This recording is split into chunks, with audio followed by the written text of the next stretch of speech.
देखो क्वेश्चन है कि if one angle of a triangle is equal to the sum of other two so that the triangle is the right angle triangle. तो हमने एक यहाँ पे ट्रायंगल बना लिया है, आपको दिख रहा है, ठीक है। अब क्या करना है हमें कि हम क्या जानते हैं, वी क्वेश्चन नंबर 8 है ये, राइट।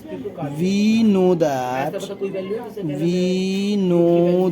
क्या जानते हैं हम कि angle sum property, angle sum property पता है ना, angle A plus angle B plus angle C is 180 degree, angle sum property. According to question क्या है, according to question if one angle of the triangle is equal to the sum of other two, it means that कि angle A is equal to angle B plus angle C. According to question ऐसा है कि एक one angle of the triangle is equal to the sum of other two angle. तो इस angle sum property में angle A plus angle B plus angle C is 180 degree. इसमें angle B plus C की जगह पे मैं angle A लिख देता हूँ, इसकी जगह पे एंगल ए लिख देता हूँ, तो ये हो जाएगा 180 डिग्री। इसका मतलब 2 एंगल ए आर्म और एक आर्म, 2 आर्म, तो 2 angle A 180 degree. It mean that angle A equal to 180 degree divide by 2, it means that the 90 degree. Angle A कितना गया, 90 डिग्री। और यही आपको प्रूफ करना था कि कैसा है, ये राइट एंगल ट्रायंगल है। तो एंगल ए जब 90 डिग्री का एंगल आ गया तो राइट एंगल ट्रायंगल हो गया, ऑब्वियस सी बात है, ठीक है। तो ये प्रूफ हो गया आपका, प्रूफ क्लियर है। चलो भाई देखो question number 5 class 10th, right, class 10 question number 5 exercise 13.3। ये a container shaped like a right circular cylinder having diameter this 12 centimeter and height 15 centimeter is full of ice cream, ice cream से भरा हुआ है, ठीक है। the ice cream is to be filled, fill करना है, to be fill का मतलब हमें फिल करना है, किसमें फिल करना है, इनटू कोन्स ऑफ हाइट, कोन खाते हो ना आइसक्रीम वाली, हाइट इतना है और डायमीटर इतना है, having a hemispherical shape on the top, ऊपर से टॉप में फिगर बना दूंगा। तो find the number of the such cones which can be filled with ice cream, ठीक है। तो ये तो था आपका क्वेश्चन। अभी हम सॉल्यूशन पे आ जाते हैं, ठीक है। क्या है इसका सॉल्यूशन देख, राइट। तो चलो एक्सरसाइज कौन सी थी, ये था 13.3, क्वेश्चन नंबर था 5 और ये क्लास है आपका 10th, क्लियर है। तो अकॉर्डिंग टू क्वेश्चन जो राइट सर्कुलर सिलेंडर के लिए पहले तो आपके पास क्या क्या है, गिवन क्या है, पहले तो वो लिखो, गिवन दैट क्या है, सिलेंडर का क्या है, डायमीटर कितना है 12, ठीक है। तो डायमीटर ऐसे लिख लिया करो कुछ चीजें ना, डायमीटर ऑफ सिलेंडर कितना है 12 सेंटीमीटर। तो रेडियस क्या हो जाएगा इसका, d/2, 12/2 is equal to 6 centimetre, right. Height कितना है सिलेंडर का, हाइट ऑफ सिलेंडर क्या है भाई, हाइट ऑफ सिलेंडर है 15 सेंटीमीटर, ठीक है। तो पहले हम सिलेंडर यानी कैसा होता है, ऐसा ये सिलेंडर का शेप है, इसमें आइसक्रीम भरा हुआ है, ठीक है। तो इसका हम क्या निकालेंगे अभी, सिलेंडर का वॉल्यूम, तो वॉल्यूम ऑफ सिलेंडर, ठीक है। कोई दिक्कत है, तो वॉल्यूम ऑफ जब सिलेंडर निकालेंगे तो इसका फॉर्मूला होता है πr²h। तो पाई का मतलब 22/7, आर रेडियस है 6, तो 6 × 6 और हाइट कितना है इसका 15 है। यहाँ तक ये सेंटीमीटर हो गया क्यूब। इसको आपको क्या कर लेना है, सॉल्व करके रख लेना। यहाँ तक कोई प्रॉब्लम है आपको, कोई प्रॉब्लम नहीं, आगे आता है। इसमें क्या था कि आइसक्रीम भरा हुआ था पूरे में, इस आइसक्रीम को क्या किया कि एक ऐसा कोन है, इस टाइप का कोन होता है ना, खाए हो ना आइसक्रीम, तो इस आइसक्रीम ये था, लेकिन आइसक्रीम वाला ना ऐसे ऊपर से ऐसे भर के देता है, आपने नोटिस किया, आइसक्रीम कोन में ऐसे देता है भर के, ठीक है। तो ये इसकी हाइट और वो सारा कुछ क्वेश्चन में मेंशन, देखो क्वेश्चन में क्या मेंशन है, क्वेश्चन में मेंशन है कि इसकी जो हाइट है वो 12 सेंटीमीटर है, यानी इसकी जो हाइट है यहाँ से लेके यहाँ तक कितनी है, कोन की ना, the ice cream is to be filled in cones of height 12, तो ये कोन की हाइट है केवल 12 सेंटीमीटर, ठीक है। डायमीटर है इसकी 6, डायमीटर यहाँ से यहाँ तक कितनी है इसकी, डायमीटर 6 है। तो यहाँ पे अब हम इसको लिख रहा हूँ, ठीक है, डायमीटर लिख दूँ, diameter of cone is equal to 6 centimetre. आप लोग क्वेश्चन करो अपना, तो d/2 हो जाएगा, यानी 6/2 हो जाएगा, इसका मतलब ये हो जाएगा 2 × 3 = 6, 3 सेंटीमीटर। हाइट कितना है इसका हाइट है 12 सेंटीमीटर। लेकिन जब इसके ऊपर ऐसे आइसक्रीम लिखा हुआ है अकॉर्डिंग टू क्वेश्चन कि हेमी स्फेरिकल शेप में ऊपर भरा हुआ है टॉप में, लिखा है ना, देखो यहाँ पे having a hemispherical shape on top, ऊपर में क्या है कि ऐसे आइसक्रीम हेमी स्फेरिकल बना हुआ है। तो हेमी स्फेरिकल का मतलब जितना ये रेडियस है उतना ही ये इसकी हाइट होगी, यानी ये इसका बेसिकली क्या होता है, हाइट कहो या रेडियस कहो सेम होता है, तो इसका मतलब ये भी क्या हो जाएगा 3 सेंटीमीटर हो जाएगा। तो ये किसके लिए था, ये था कोन के लिए। तो वॉल्यूम ऑफ कोन कितना होगा, वॉल्यूम ऑफ कोन होता है pi r square 1/3 pi r square, sorry ये होता है कोन, वॉल्यूम ऑफ कोन, ठीक है। तो 1/3 इंटू पाई हो गया 22/7, रेडियस इसका कितना है 3f, तो 3 इंटू 3 हो गया, और हाइट इसका है 12। तो ये हम निकाल लेंगे, ये भी सेंटीमीटर क्यूब आ जाएगी। यहाँ तक समझ में आया, कोई दिक्कत है यहाँ तक नहीं, आगे चलूँ, ठीक है। अब देखो आगे ये चलना है हमें कि अभी हमने क्या निकाला, कोन का निकाल लिया, अब आगे हमें किस चीज का निकालना है, हेमिस्फेयर का। तो हेमिस्फेयर का क्या निकालेंगे, वॉल्यूम ऑफ हेमिस्फेयर, तो वो क्या होता है 2/3 पाई आर क्यूब। तो 2/3 into 22/7 into radius 3 into 3 into 3, ये हो गया सेंटीमीटर क्यूब। अब आपको क्वेश्चन से एक चीज समझना है कि समझना ये है, वो क्या, वो मैं बताता हूँ कि ये जो आइसक्रीम था ना, आइसक्रीम में ये कोन और ये कोन के ऊपर ये हेमिस्फेयर था, तो इन दोनों का वॉल्यूम हमें ऐड करना होगा, यानी ये वाला वॉल्यूम और दूसरा वाला जो वॉल्यूम है, ये वाला वॉल्यूम हमें क्या करना है, ऐड करना है, ठीक है। और उसके ये वाला आपको अलग से फाइंड करना ही है। उसके बाद आप क्या करोगे, नंबर ऑफ आपके पास था, यानी क्या करोगे कि number of cone is equal to volume of cylinder upon volume of one cone. तो वॉल्यूम ऑफ ये सिलेंडर का देखो क्या था, 22/7 इंटू 6, हाँ वो बता देता हूँ, 6 इंटू 6 इंटू 15 था। और ये वन कोन वाले में क्या क्या आपको ऐड करोगे कि एक तो ये वाला करोगे 1/3 इंटू 22/7, ठीक है, इंटू 3 इंटू 3 इंटू 12, ठीक है। प्लस हमें क्या ऐड करना है, ये वाला पार्ट, क्योंकि वो कोन के ऊपर से है ना, तो ये वाला पार्ट ऐड कर दो। क्या ऐड कर दोगे, 2/3 इंटू 22/7 इंटू 3 इंटू 3 इंटू 3, ठीक है।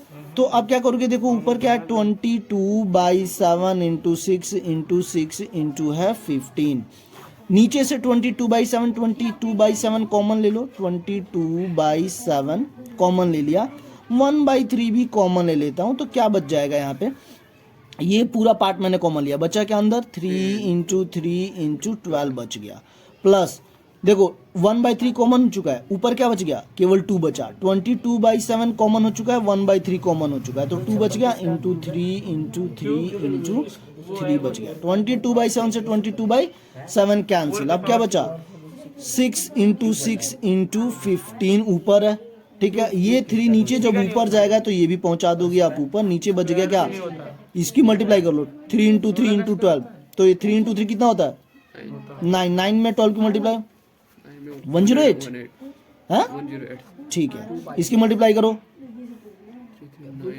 54, ठीक है, कर लेना, मिस्टेक ना हो, कई बार हो जाता है, ठीक है। इसको ऐड करो, 8 4 12 2 हो गया, ठीक है। तो ये 12 ही कर दे, 5 और 1 6, सॉरी,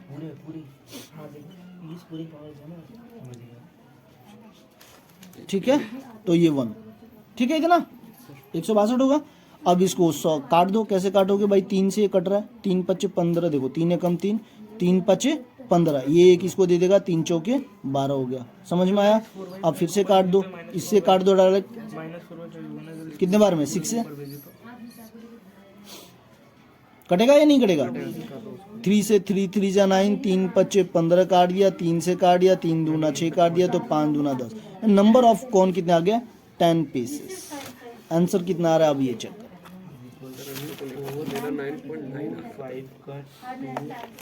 समझ में आया? कोई दिक्कत है? नहीं? चलो, तो ये है क्वेश्चन भाई। LHS ले लिया हमने। इस क्वेश्चन का LHS देख लो। क्वेश्चन अगर सही लिखे हो तभी इसका आंसर आएगा, सही नहीं लिखे हो तो गलत हो सकता है। -1 डिवाइड बाई 2 की पावर n प्लस 1 माइनस 2 की पावर n। देखो भाई इधर आ जाओ, जल्दी जल्दी समझ लो। 2 की पावर n पहले से था, मैंने ऐसे ही रखा। यहाँ पे देखो एक चीज है जो कि फॉर्मूला अप्लाई क्या है कि ये माइनस है। माइनस दो कंडीशन में हुआ होगा।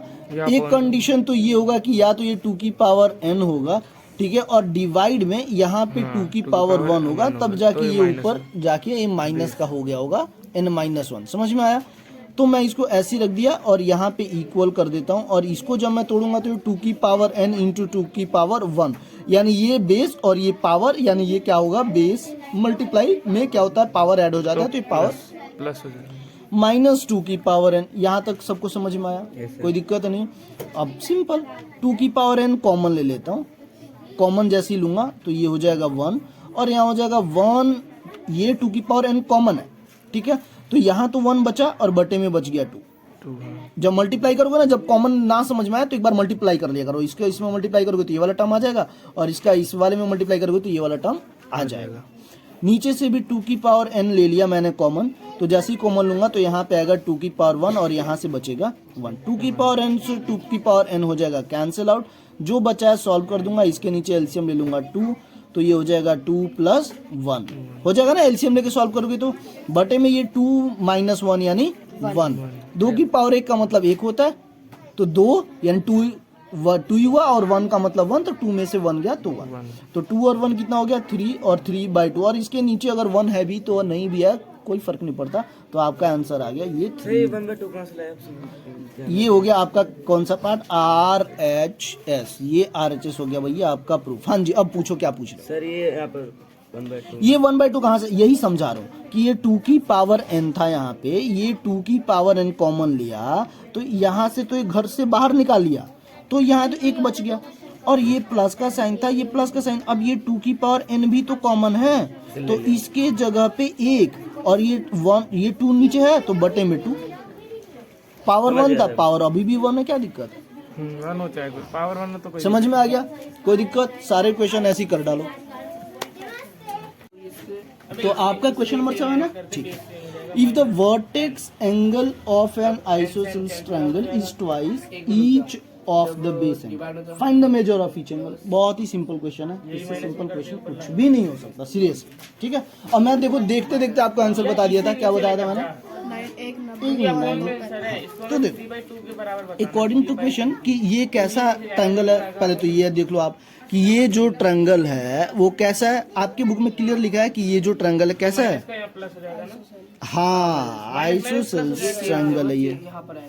तो आपको एक चीज बता दूं कि जब आइसोसेलेस ट्रायंगल होता है, इसका मतलब ये दोनों साइड कैसी होती हैं, इक्वल होती हैं। तो यानी ए बी किसके इक्वल है, ए सी के इक्वल है, पहली प्रॉपर्टी। दूसरी प्रॉपर्टी ये कि ये जब साइड्स इक्वल है तो ये एंगल भी कैसी होंगी, इक्वल होंगी। इसका मतलब angle A B C is equal to angle A C B, यानी ये वाला एंगल इस एंगल के क्या है, इक्वल है। बात समझ में आई? जब ये एंगल इस एंगल के इक्वल हो गया तो अब सिंपल सी बात है कि आप लेट कर लो। क्या लेट करोगे कि let an angle B x, तो कौन सी angle B x, A B C, angle A B C is equal to x. तो जब हम ये वाला एंगल एक्स करेंगे तो automatically angle A B C is equal to किसके है, ए सी बी के है। क्यों है? क्योंकि ये आइसोसेलेस ट्रायंगल है, तो ये भी एक्स हो जाएगा, तो ये भी एक्स हो जाएगा। समझ में आया? अकॉर्डिंग टू क्वेश्चन आपके पास देखो क्वेश्चन में क्लियर लिखा हुआ है कि if the vertex angle of N isosceles triangle is twice each of the base, मतलब ये ऊपर वाला जो एंगल है ना, ये क्या है कि इसके ट्वाइस है, डबल है। तो अगर ये अकॉर्डिंग टू क्वेश्चन क्या होगा कि ये अगर x है तो वो क्या हो जाएगा, डबल हो जाएगा, ठीक है। तो according to question angle B A C is equal to 2x, तो ये क्या हो गया, 2x हो गया, ठीक है। अब एक चीज जानते हो, क्या जानते हो, वी नो दैट, हम जानते हैं कि क्या जानते हैं, एंगल सम प्रॉपर्टी लगा दो। एंगल सम प्रॉपर्टी क्या होता है कि angle A plus angle B plus angle C is equal to 180 degree by angle sum जब इसका वैल्यू जो है zero आ जाए, एंगल सम प्रॉपर्टी। सबको एक साथ रख ठीक है भाई, ठीक। तो ये वाला एंगल कितना था 2x था। थोड़ा सा आप लोग साउंड को, ठीक है, x plus x is equal to 180 degree. ठीक है, अब कर दो, ये कितना हो गया 2x प्लस 1x 3x और plus 1 4x is equal to 180 degree. तो x equal to 180 degree divide by 4 से काट दो भाई, 4 1 जा 4 4 4 जा 16 2 यानी 20 4 5 जा, तो x इक्वल टू क्या आ गया 45 डिग्री। तो जब ये x इक्वल टू 45 डिग्री, इसका मतलब angle A B C is 45 degree. इसका मतलब कि ये किसके बराबर था, ए सी बी के बराबर था। तो अब एंगल जो ए था यानी एंगल बी ए सी हमने लेट किया था 2x यानी 2 into 45 degree, it means that 90 degree. तो आपके पास तीन एंगल कितने कितने हुए, एक 45 का हो जाएगा, ये भी हो जाएगा 45 का, और ये हो जाएगा 90 का, यानी ये आपके क्वेश्चन का आंसर। तो बहुत ही सिंपल क्वेश्चन है, आराम से करो, क्वेश्चन पढ़ के करो, अगर अच्छे से करोगे सारे क्वेश्चन सॉल्व होंगे, ज़्यादा टफ क्वेश्चन। सर इसका मेरे माइनस वाले का एलसीएम नहीं निकल